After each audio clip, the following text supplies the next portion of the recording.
Olá, pessoal! Sejam todos bem-vindos a mais uma aula de Física. Eu sou o professor Maicon Maciel e essa é a nossa aula de número 44.1. Uma aula onde nós estamos aí, percorrendo a nossa jornada, através da estática dos fluidos. E na aula de hoje, pessoal, olha só que coisa interessante, que conteúdo bacana que nós vamos ter para hoje, olha só. Falaremos sobre a pressão exercida por um fluido. Então, o fluido é capaz de executar pressão? Então, que pressão é essa, Vamos ver isso na aula de hoje. Falaremos também sobre o princípio de Stevens, a equação fundamental da hidrodinâmica. Então, é um assunto interessante, cheio de aplicação, tudo bem? E vamos estudá-lo aí, no passo a passo, mostrando as devidas aplicações. Tudo bem, pessoal? Então, vamos nessa! Olha só, quando eu falo assim, pressão exercida por um fluido, a gente normalmente pensa, quando fala fluido, em líquido, Quando fala fluido, você lembra de líquido, naturalmente. Mas aí eu vou te lembrar, E caso você não saiba, então eu vou te informar que quando eu falo fluido, eu posso estar me referindo a líquidos ou gases. Então, fluido não é só líquido. Fluido pode ser o quê? Líquido ou gases. Então, quando eu digo assim, pressão exercida por um fluido, você pode ter pensado em água, refrigerante, Coca-Cola, café, mas um fluido que exerce pressão em todos nós, adivinha o que é? A pressão atmosférica. E de onde vem essa pressão atmosférica? De onde vem essa pressão? Olha só, a pressão, ela diminui à medida que nós nos elevamos na atmosfera. Então, assim, para cada altura diferente que você vai andando, que você vai subindo, você vai ter níveis de pressão diferentes. A troposfera, 10 mil quilômetros, estratosfera, 40 mil quilômetros, mesosfera, 50, termosfera, 300 e acima de 400, exosfera. Então, essa atmosfera, ela tem camadas. Cada camada vai ser uma quantidade de fluido, no caso, um conjunto de gases atmosféricos.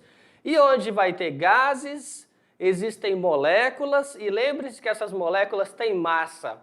E na física você sabe que o que tem massa exerce peso. Peso é uma força. Logo, toda essa camada atmosférica, ela executa uma pressão. Todos nós somos pressionados pela atmosfera. Logo, essa atmosfera é um fluido e ela exerce pressão. Vamos lá, pessoal! Olha só, é natural que isso aconteça. Por quê? O peso da camada de ar, que exerce pressão atmosférica em um dado local, é tanto menor quanto maior for a sua altitude. Porque se você vai para altitudes maiores, você vai ter uma camada menor sobre você. E quanto menor essa camada, menor a pressão. Agora, se você vai para um ponto ali próximo da superfície da Terra, na altitude zero, seria o referencial zero, você vai ter toda a camada atmosférica sobre você. Ou seja, toda a pressão que ela pode exercer, ela vai exercer sobre você. Então, olha só, um exemplo aí bem simples. E agora uma analogia que é encaixada com o que você pensou quando eu falei fluido. Quando eu falei fluido, você pensou em água, Ah, professor, para mim uma coisa fluida é uma coisa líquida. Nem sempre, mas também é líquida. E aí um exemplo interessante aí, ó o cara aqui, o mergulhador, Tá aí o mergulhador, ali nadando, tranquilo. O que está acontecendo sobre o mergulhador? O que está acontecendo?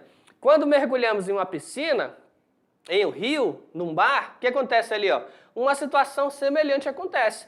Você está numa região do fluido, onde acima de você vai ter toda uma camada do fluido.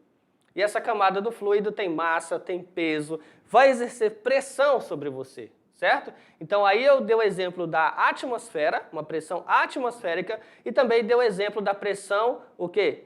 Exercida pela água. Ambos são fluidos. Tudo bem, pessoal? Vamos nessa!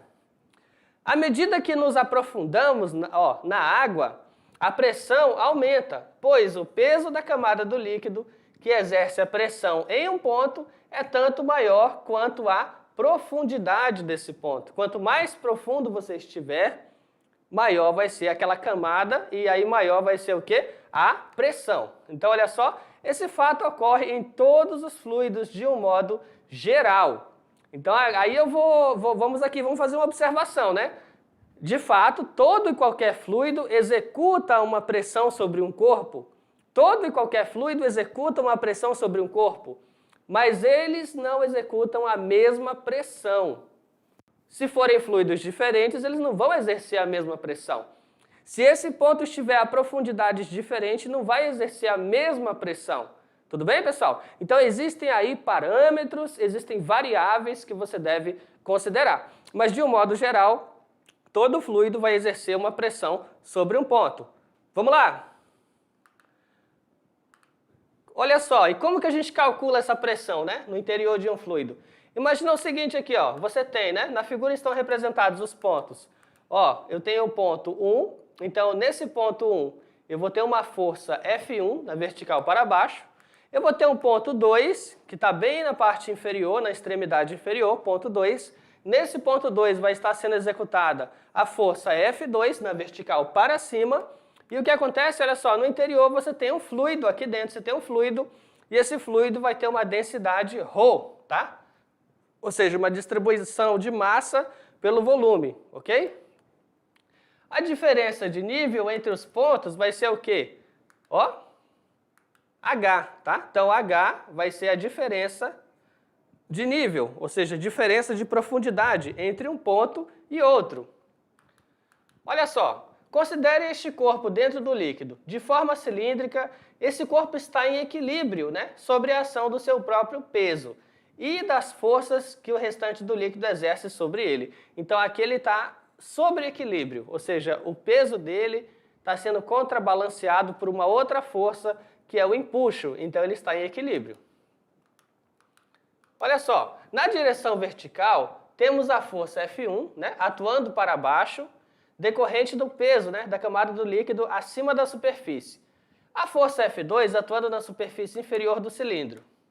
Com as manipulações adequadas, né, nas equações, chegamos a essa equação, tá? O que diz essa equação? O que diz a equação? A equação da hidrostática. O que ela fala? Ela fala o seguinte, ó. Se eu tenho um corpo, né, mergulhado sobre um fluido, na parte inferior eu tenho o ponto 2, na parte superior eu tenho o ponto 1. Essa equação está dizendo o que para a gente? Está falando assim, ó. A pressão no ponto 2, que é esse ponto inferior aqui, ó, mais embaixo, a pressão no ponto 2 é igual à pressão no ponto 1 mais, ó, a densidade do fluido vezes a profundidade de um ponto para o outro vezes a gravidade. Ou seja, existe uma diferença de pressão, né, entre um ponto que está mais profundo e um que está mais próximo da superfície. E aí tem o significado de cada um, né? P2, pressão no ponto 2. P1, pressão no ponto 1. E esse termo aqui, ó, ρ, G, H, é o quê? É a densidade vezes a cota, a profundidade de um ponto ao outro, vezes a aceleração da gravidade, ou seja, uma equação importante, né, que te permite quantificar aí de um ponto ao outro. Vamos lá, pessoal? Então aqui, essa equação, ela é dita o quê? Equação fundamental da hidrostática, ou seja, corpos que estão em fluidos e eles estão em repouso. Por isso que você vai combinar aqui, ó, fluido e estática, então ele vai ser um corpo que está no fluido que está em repouso. Nos mostra que a pressão no ponto 2 vai ser maior do que a pressão no ponto 1, né? E o aumento da pressão vai ser o quê? Passando de 1 para 2 vai ser dado por esse termo, que é a densidade, a profundidade entre os termos e a própria gravidade. Suponha que um dos pontos esteja na superfície do líquido. Então agora ele tinha dois pontos aqui, ó. Ele tinha dois pontos, né? E em que ambos estavam a certa profundidade, ó. Aqui uma profundidade e aqui uma outra profundidade. Agora, na nossa hipótese seguinte, eu estou considerando que um dos pontos vai estar na superfície do líquido, tá? E o outro ponto a uma profundidade h. Aquela equação ainda assim pode ser aplicada, né? Lá eu chamava de ponto 1 e ponto 2, vai ser a mesma coisa, só que sabendo que um dos pontos está, o quê? Na superfície do líquido. Perfeito. Esse ponto que está na superfície do líquido, ele vai estar sujeito a alguma pressão hidrostática? E a resposta é não. O ponto que está na superfície do líquido estará sujeito o quê? Estará sujeito à pressão atmosférica. Para pensar. Na superfície do líquido, aí você bota lá o pontinho. Tem algum fluido, tem um líquido em cima dele? Não, o líquido não tem. Ele está em contato com a atmosfera. Logo, a pressão sobre ele é a pressão atmosférica. Agora, o outro ponto que está mais abaixo aqui, ó, ponto P, perceba que sobre ele tem toda uma camada, ó, tem toda uma camada do fluido. Então, se tem essa camada do fluido acima dele, logo existe uma pressão hidrostática sobre ele, certo? E aí a relação matemática é o quê? Eu dizer que a pressão no ponto P vai ser a pressão no primeiro ponto, que é a atmosférica, mais a pressão hidrostática que está acima dele. Tudo bem, pessoal? Vamos nessa. Então aqui, conclusão. Se a superfície de um líquido, né, cuja densidade é ρ, está submetida a uma pressão atmosférica, a pressão P no interior desse líquido, ó, a uma profundidade vai ser dada por, aí vai ter a equação que é parecida, ó, ela é parecida com a equação anterior. Lá estava como P1 e P2, aqui não está como P1 e P2, está simplesmente como ponto P e o ponto atmosférico. Vamos lá, tem um líquido aqui, eu boto um ponto aqui, ó, e um outro mais abaixo, perfeito? Aí eu vou colocar aqui 2 e aqui 1, ok? Aí aqui é um líquido com densidade ρ. Lá estava assim, né? Pressão P2 é a pressão P1 mais ρGH, certo? A pressão P1, ele não está sujeito à pressão atmosférica, então eu posso trocar essa expressão de P1 simplesmente por pressão atmosférica. E como não vai ter mais ponto 1 e ponto 2, eu posso simplesmente escrever no lugar de 2, o ponto P é a pressão atmosférica mais ρGH. Ou seja, essa equação aqui é uma adaptação da equação anterior. Tudo bem, pessoal? Ela é uma adaptação. Então, assim, parando para refletir sobre pressão entre corpos, né? Eu trouxe aqui hoje para você ver uma coisa bem simples. Dá uma olhadinha aqui, pessoal. Olha só, dá uma olhadinha aqui, ó. Aqui eu tenho uma garrafa, um recipiente com água, tá? Então, uma garrafa PET com água. Dentro dessa garrafa PET, eu tenho um tubo de ensaio. Desse tubo de ensaio, eu passei uma fita em azul. Dá uma olhadinha aqui, vamos ver se dá para ver. Eu passei uma fita em azul, dá para ver aqui, ó, ele está aqui dentro. Uma fita em azul e ela está flutuando aqui dentro. Dá uma olhada, está flutuando. Se ela está flutuando, significa o seguinte, tem empuxo. Então, tem empuxo.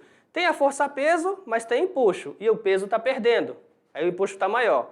Agora, se eu, de repente, ó, sobre a garrafa, aplico aqui, ó a minha mão apertando aqui, ó. O que aconteceu? Opa, desceu, ó. Agora eu vou soltar mais, ó. Subiu. Ah, professor. Então, a flutuabilidade de um corpo vai ser afetada por essa pressão que eu estou executando aqui, ó. Desceu, né? Soltei a garrafinha um pouco mais, ó. Subiu.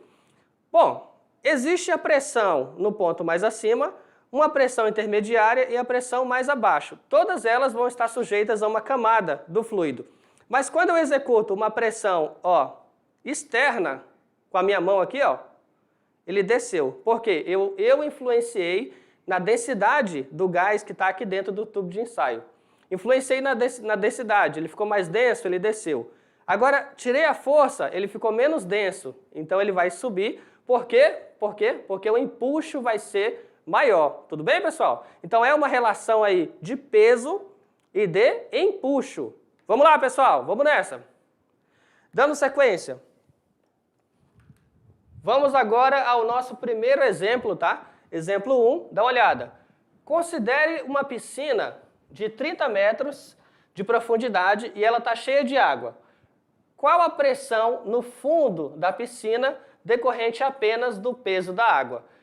Essa pergunta, vamos lá, essa pergunta, ela deixa claro, ó aqui, ó, que ele quer a pressão apenas com o peso da água. Ou seja, você não vai somar a pressão hidrostática com a pressão atmosférica. Ele está calculando apenas a pressão hidrostática. Na equação que nós estávamos trabalhando, mostrava uma soma das duas pressões. Vamos lá, pessoal? Vamos nessa. Aqui, ó. Na equação fundamental, né, que a gente estava trabalhando, era uma soma das duas pressões. Mas como ele quer o quê? Só a pressão causada pelo fluido, é essa pressão aqui que ele quer saber. Então fica o quê? P2 menos P1 igual ρGH. Ou ΔP igual ρGH. Certo? Ele quer uma diferença de pressão causada, ó, pelo peso da água. Tudo bem? Vamos dar sequência. Então vai ficar assim, ó. A densidade da água, ou massa específica, 1 grama por centímetro cúbico. Bom, nós vamos trabalhar com isso aí, com grama centímetro cúbico. É nessa unidade que nós trabalhamos? E a resposta é não. Nós temos que trabalhar no Sistema Internacional de Unidades. E no Sistema Internacional de Unidades, 1 grama por centímetro cúbico equivale a 1.000 quilogramas por metro cúbico. Então, assim, o peso do fluido vai ser densidade vezes gravidade vezes profundidade. Olha só, densidade, 1.000. Gravidade, aproximadamente 10. E a profundidade, 30. Multiplicou 1.000 vezes 10 vezes 30, você vai ter quanto? 300.000. Então, vai ser 300.000 Pascal. Essa vai ser a pressão, né? Essa vai ser a pressão. Pode escrever aqui em Pascal ou Newton por metro quadrado. Agora, pessoal, notação científica, a vírgula aqui, ó. 1, 2, 3, 4, 5. Então, ficou 3 vezes 10 elevado à quinta newtons por metro quadrado. Essa vai ser a pressão no fundo da piscina, ó, devido ao peso da água.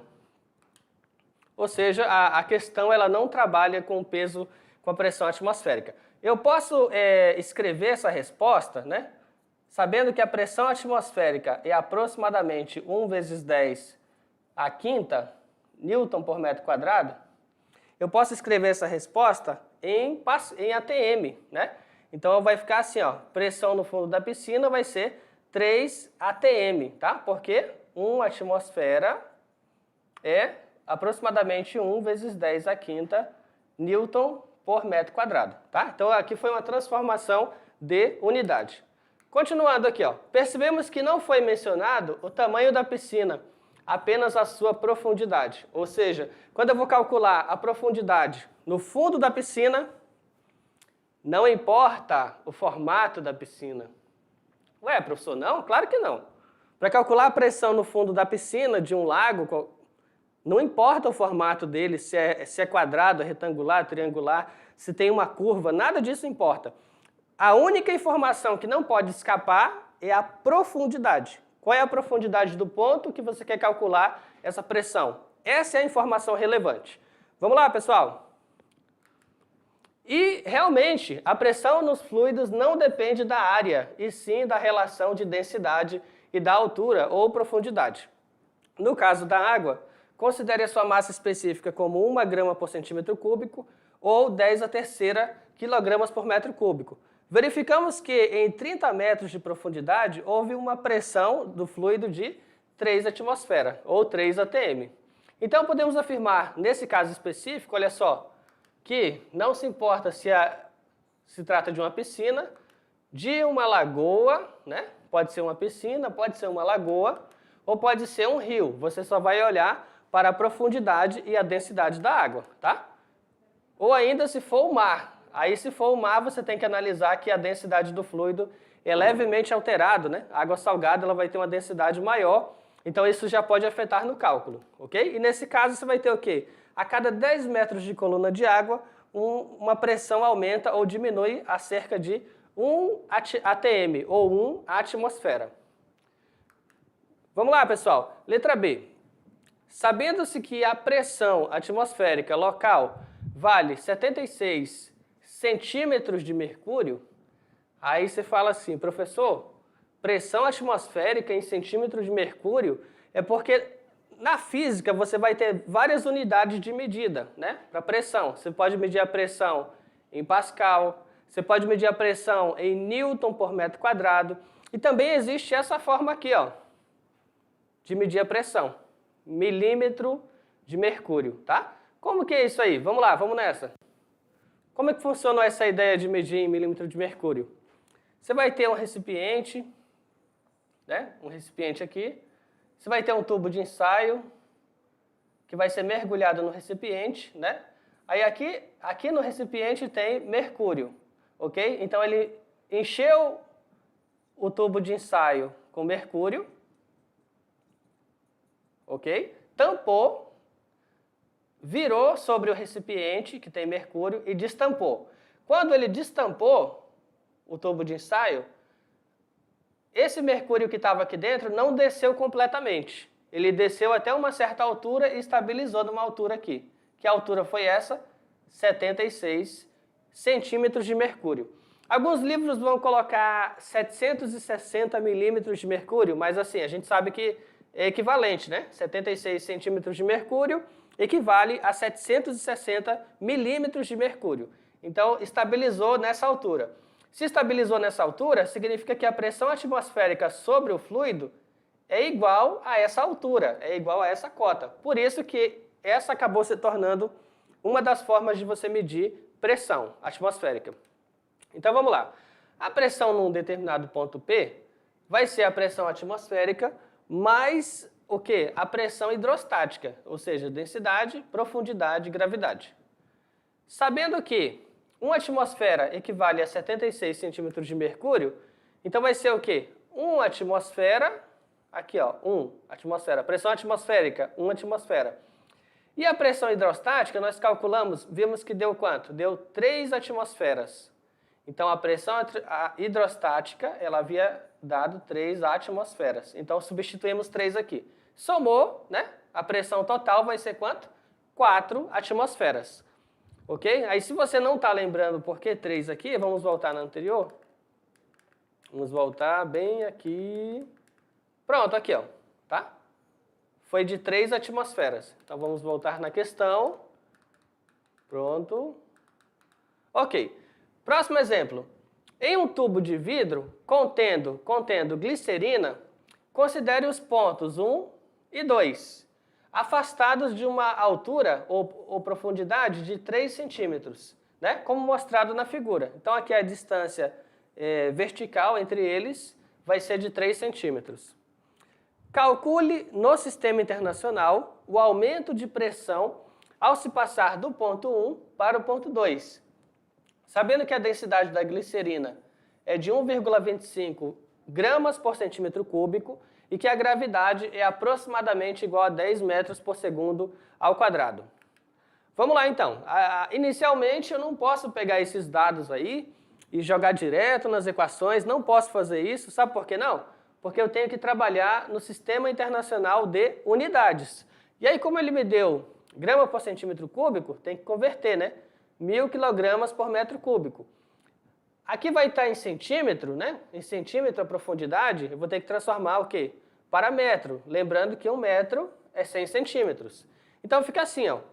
1,25 gramas por centímetro cúbico vai ser quanto? 1.250 quilogramas por metro cúbico. Ou seja, basta multiplicar esse valor por 1000. A profundidade que ele deu, 3 centímetros, e aqui eu vou ter que transformar para metros, vou dividir por 100. Então vai ficar o quê? 0,03 do metro. Então eu vou utilizar esse e esse valor. O aumento de pressão do ponto 1 para o ponto 2 vai ser dado pela expressão ρ vezes G vezes H. Então vai ficar assim, ó, ΔP, ou seja, uma variação de pressão, é igual a densidade vezes a gravidade vezes a profundidade. 1.250 vezes 10 vezes 0,03. Multiplicou? Ó, encontramos aqui 375 newtons por metro quadrado. Ou seja, essa daí é a variação de pressão, tá? É a variação de pressão. Variação de pressão não quer dizer que é a pressão no ponto 1, não quer dizer que é a pressão no ponto 2, ó. Pressão no ponto 1 é uma coisa. Pressão no ponto 2 é outra coisa. E a questão não está calculando nenhum dos dois. A questão não está calculando P1 ou P2. Ela está calculando a diferença de pressão, certo? Ou seja, ela está calculando P2 menos P1, porque foi um aumento de pressão, tá? Então, se tu for do ponto 1 ao ponto 2, vai ter um aumento de pressão de quanto? 375 newtons por metro quadrado. Agora, se ele for do ponto 2 ao ponto 1, ele vai ter um decréscimo de pressão, com esse mesmo valor, só que com o sinal trocado. Tudo bem, pessoal? Vamos nessa. Continuando, essa expressão aqui, ó, encontrada, escrevendo ela em notação científica, fica como? Vai andar aqui, ó, 1, 2 casas, 3,75 vezes 10 ao quadrado, tá? Newtons por metro quadrado. Sabendo que a pressão no ponto 1 vai ser de 1,06 vezes 10 à quinta, qual é o valor da pressão no ponto 2? Agora, a letra B ela já é interessante, vamos lá. Na letra A, nós achamos a diferença de pressão, perfeito. Eu sei quanto vale o ΔP. Na letra B, ele já me pergunta qual é a pressão no ponto 2. Bom, se eu conheço a diferença de pressão e a questão, ó, a letra B, acabou me informando a pressão no ponto 1, é fácil encontrar a pressão no ponto 2, certo? Porque a diferença de pressão vai ser uma pressão menos a outra. Então, eu encontrei a diferença de pressão, ele me informa a pressão no ponto 1 e pergunta a pressão no ponto 2. Então, vai ficar assim, ó, vamos lá. Vou utilizar a equação, né? P2 igual P1 mais a pressão hidrostática. P2, então, vai ser, ó, P1, ele deu no enunciado, 1,06 vezes 10 à quinta. E a minha densidade hidrostática, eu tive que fazer aqui uma pequena transformação nela. Por que, professor, transformação? Foi necessário fazer uma transformação para que ela ficasse com a mesma potência de 10, tá? Então, o valor encontrado lá, na letra A, foi 3,75 vezes 10 ao quadrado, tá? Ó, o valor encontrado lá foi 3,75 vezes 10 ao quadrado. Aí eu vou te perguntar aqui, ó. Se eu utilizasse esse valor do jeito que está aqui, eu ia conseguir somar com esse valor? E a resposta é não. Não ia ser possível somar. Por que não? Porque esse valor está com a potência de 10 à quinta e esse valor está com a potência de 10 ao quadrado. Então, assim, o que foi feito? Esse número ele foi reescrito dessa forma. E dessa forma, agora ele está com a potência de 10 à quinta. Ou seja, eu tive que andar a vírgula aqui, ó, mais 3 casas, tá? Para a esquerda, e aí ele ficou dessa forma. Então, agora sim, né? Ambos estão com a mesma potência de 10, eu posso somar 1,06 mais 0,00375. Ambos acompanhando a potência de 10 à quinta. Somou os dois valores, encontramos aqui, ó, 1,06375 vezes 10 à quinta, unidade de pressão, Newton por metro quadrado. Ok? Aí eu também posso reescrever a expressão, sabendo que a atmosfera equivale a aproximadamente 1 vezes 10 à quinta do Newton metro quadrado. Sabendo dessa informação de conversão, eu posso pegar essa expressão aqui, ó, e reescrever ela como atmosfera. Então vai ficar 1,06375 atmosferas. Tudo bem, pessoal? Então vamos lá. Próxima questão, uma questão do Enem, né? Se liga no Enem. Uma questão do Enem. Sabe-se que nas proximidades dos polos do planeta Terra é comum a formação dos icebergs, né? Que são grandes blocos de gelo flutuando nas águas oceânicas. Estudos mostram que a parte de gelo que fica imersa durante a flutuação corresponde a aproximadamente 10% do volume total. Um estudante resolveu simular essa situação introduzindo um bloquinho de gelo no interior de um recipiente contendo água. Observando a variação do seu nível, né, desde o instante de introdução até o completo derretimento do bloquinho de gelo. Com base nessa simulação, verifica-se que o nível da água no recipiente, letra A, subirá com a introdução do bloquinho de gelo, né? E, após o derretimento total do gelo, esse nível subirá ainda mais? Subirá com a introdução do bloquinho de gelo e, após o derretimento total do gelo, esse nível descerá, voltando ao seu volume inicial? Letra C, subirá com a introdução do bloquinho de gelo e, após o derretimento total de gelo, esse nível permanecerá sem alteração.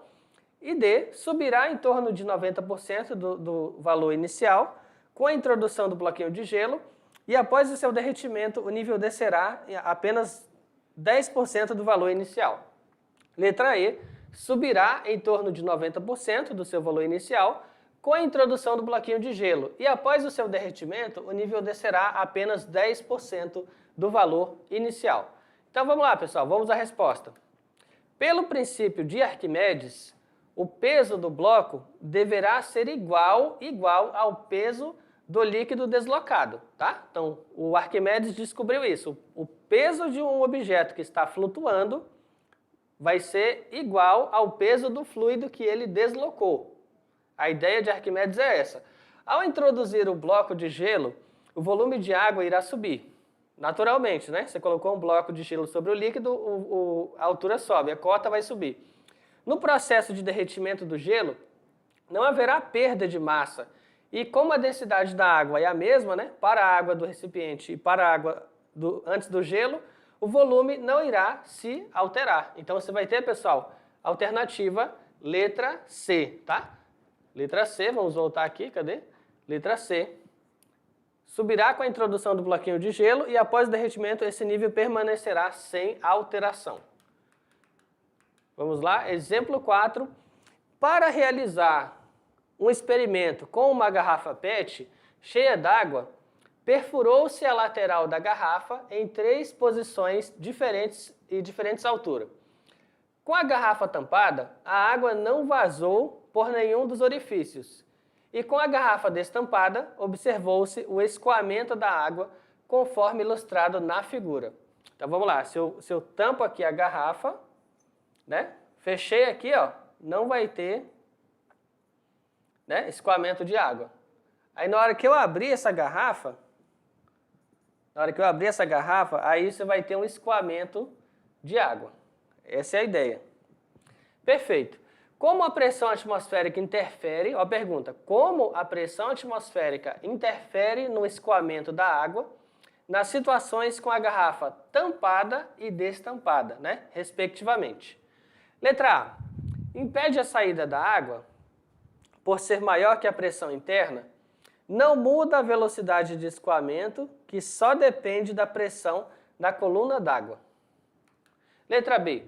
Impede a saída da água, por ser maior que a pressão interna. Altera a velocidade de escoamento, que é proporcional à pressão atmosférica na altura do furo. Letra C. Impede a entrada de ar, né? Por ser menor que a pressão interna. Altera a velocidade do escoamento, que é proporcional à pressão atmosférica na altura do furo. Letra D. Impede a saída de água, por ser maior que a pressão interna. Regula a velocidade de escoamento, que só depende da pressão atmosférica. E letra E. Impede a entrada de ar, por ser menor que a pressão interna, não muda a velocidade de escoamento, que só depende da pressão da coluna de água. Então vamos lá, vamos analisar e refletir qual que é a alternativa. A garrafa está tampada, né? Então se ela está tampada, a força proveniente da pressão atmosférica que atua de fora para dentro da garrafa, pelos orifícios da imagem, impedem que a água saia. Então quando ela está tampada, a pressão atmosférica é maior que essa pressão hidrostática dentro dela e, portanto, não vai ter escoamento de água. No momento que eu faço aqui, ó, destampei a garrafa, eu vou ter pressão atmosférica aqui em cima também. E vou ter pressão atmosférica atuando também na saída. Então, tanto na entrada quanto na saída, haverá pressão atmosférica. Tá? Vamos refletir isso aqui, vamos lá. Nos dois casos aqui, pessoal. Aqui, ó. Aqui, tá? Pronto, ó. Garrafa destampada. Aqui em cima, na parte que está destampada, vai ter pressão atmosférica atuando. E aqui nas saídas, ó, de cada furinho desse, haverá também pressão atmosférica. Ué, professor, mas se lá em cima é pressão atmosférica e aqui embaixo, na saída dos furinhos, é pressão atmosférica, por que a água está escoando, se a pressão é igual? E a explicação é, a pressão não é igual. Tá? Ele tem sim pressão atmosférica lá em cima e pressão atmosférica na saída. Mas entre um e outro tem uma coluna do líquido exercendo também uma pressão, que eu chamo isso de pressão hidrostática. Então, a pressão hidrostática vai causar a diferença de pressão entre um ponto lá em cima e um ponto lá embaixo. E essa diferença de pressão vai ser a condição para ele poder ter o escoamento do fluido. Vamos lá, pessoal? Tá? Então, a garrafa destampada, a força proveniente da pressão atmosférica, que atua, né, de fora para dentro da garrafa, agora pode atuar tanto nos orifícios quanto na abertura de cima da garrafa. Como a força do furo de cima é maior, né, a água é ejetada pelos orifícios devido à coluna de água. Tá? Então a explicação está aí. Essa coluna de água exerce uma pressão hidrostática. Ok? E aí nós temos aí como resposta, pessoal, a letra A. Tá? Então aqui na letra A, o que ele fala aqui? Ó? Letra A, impede, vamos lá. Letra A, impede, ó, a saída de água. Tá? Então, por quê? Por ser maior que a pressão interna. Então, quando ela está tampada, vamos voltar aqui. Quando ela está tampada, né, não vai ter pressão atmosférica aqui. Ó. Pressão atmosférica, não. No fluido, não, porque ela está tampada. Tá? Sobre a tampa, naturalmente, há pressão atmosférica, mas sobre o fluido que está aqui dentro, não há pressão atmosférica. Então, eu vou ter num ponto, no nível do furo, apenas a pressão hidrostática. Tá? Para cada furinho desse, que está numa cota diferente, ou seja, vai ter uma pressão diferente, vai ser uma pressão hidrostática em cada furinho desse. Mas ainda assim, se ela está tampada, eu vou ter, né, nesse lado aqui, a pressão atmosférica e vou ter a pressão hidrostática. Se o líquido não saiu, é porque essa pressão atmosférica é maior do que a pressão interna. Ele chama isso de pressão interna, né? Mas é a pressão hidrostática. Perfeito, pessoal? Na medida que eu abrir aqui, ó, basicamente você vai ter pressão atmosférica aqui, somada com a pressão hidrostática, certo? Então vai cancelar esses termos aqui e você vai ter simplesmente a pressão hidrostática. Essa pressão hidrostática vai ser responsável, né, por te dar o valor do escoamento. A vazão de água em cada furinho vai depender dessa coluna hidrostática sobre ele. A pressão atmosférica não irá exercer influência, tá? A pressão atmosférica não irá exercer influência sobre esse valor da velocidade em cada furinho. Essa velocidade vai depender de quê? Vai depender dessa coluna d'água, ou seja, da massa específica do fluido, da gravidade local e da profundidade desse fluido. Ok, pessoal? Então, nesse ponto aí, a equação, né, da hidrostática, vamos lá. A equação da hidrostática, ela sempre vai vir o quê? Com aquela parcela, né? A pressão no ponto mais baixo é a pressão acima, né, somada com a pressão da coluna do fluido. Que aí lembra que esse fluido pode ser líquido, pode ser gás, né? Mas a ideia é essa, a pressão naquele ponto mais baixo, pressão hidrostática e pressão atmosférica, né? A parcela da pressão atmosférica só vem quando a garrafa está destampada, tudo bem? Então é uma questão de reflexão. A hidrostática, pessoal, ela vai trabalhar isso, né? O conceito de pressão, o quanto você pode trabalhar com diferença de pressão, né? Eu encontrar a pressão num ponto, apenas num ponto, é dizer o quê? Ah, quanto de força, né, por área está sendo executada ali. Por isso que é Newton por metro quadrado. Pode ser também em atmosfera, pode ser lá em centímetros de mercúrio, como nós comentamos. Então, há várias formas e unidades de eu medir essa pressão, né? Mas existe uma convenção, né? Eu posso colocar só em Pascal ou eu posso colocar ali em Newton por metro quadrado. Tudo bem, pessoal? Então, olha só, pessoal, esta foi a nossa aula de hoje, tá? Eu espero que você tenha gostado e, ei, até a próxima. Tchau, tchau.